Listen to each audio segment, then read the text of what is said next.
Okay. I genuinely think these might be the craziest sim racing glasses I've ever seen, and honestly, this feels like something that shouldn't even be possible yet. Right now, I am literally playing Gran Turismo 7 through a pair of glasses, and here is a wild part. There are 0 cables attached, no phone connection, no external battery pack, nothing plugged into a console. These glasses are completely standalone, and so I am still flying through corners like I am sitting in a full racing rig. I can look left, look right, even glance away from the screen, which you absolutely shouldn't do while racing, and the game keeps running perfectly inside my field of view.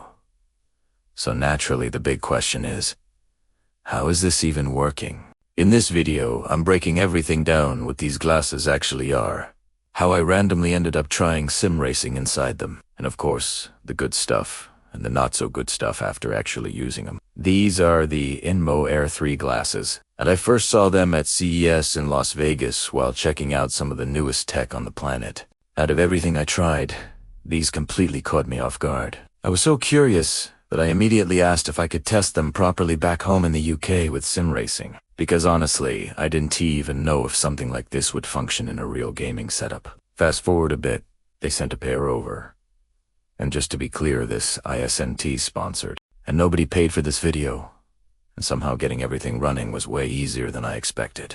Inside these glasses, there's a bright built-in display sitting right in front of your eyes, pushing around 600 nits of brightness, which is more than enough for gaming, along with a wide field of view that makes the screen feel massive. Performance feels smooth to around 60 frames per second, which is perfect for something like Gran Turismo. What really surprised me though is how different these feel compared to most XR glasses I've tested recently. The design isn't overly bulky and the optics feel simpler, but they're still running those Sony micro-hold panels that we're starting to see everywhere in premium wearable displays. Another huge thing is that the lenses are actually transparent. That means I can still see my surroundings while the virtual screen floats in front of me. So while I'm racing, I can still see the cameras around me, my desk setup, even people walking into the room.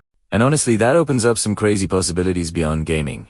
Imagine working on a document while also watching a football match or having a YouTube video playing beside your main screen. It's like blending the real world with your digital workspace without completely isolating yourself. Now here's where things get really interesting. These glasses are fully standalone. They've got a Snapdragon XR processor built inside, 8 GB of RAM, 128 GB of storage, and they run Android directly on the device. So instead of connecting to a console or phone, I'm running PS5 Remote Play straight from the glasses themselves. Even the controller is paired directly to the glasses, not to the console. Essentially, it's like wearing a mini smartphone on your face. You can install apps, stream content, take photos and videos using the built-in cameras, and basically treat them like a full portable computer. Of course, because they stand alone, they have their own battery, which means you eventually need to recharge them. So this isn't an all-day wearable just yet, but for train rides, flights, or just chilling at home. You could be watching movies, gaming, or browsing while still being aware of everything happening around you. And since the display is private, nobody else can see what's on your screen, which is honestly great for travel or public spaces. Control options are also pretty wild. They include this small wearable ring that acts like a pointer.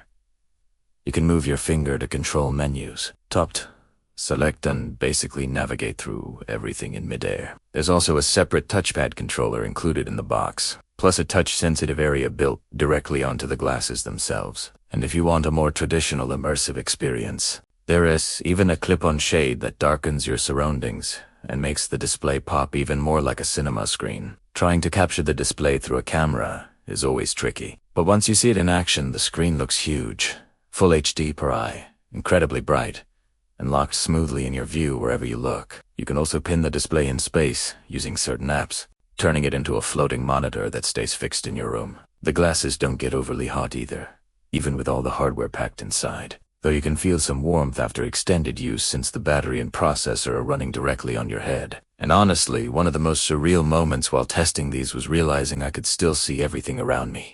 Even my baby walking into the room while continuing to race inside this giant floating screen. It's a strange but very cool mix between real life and digital reality. The Ring controller even lets you interact in unexpected ways.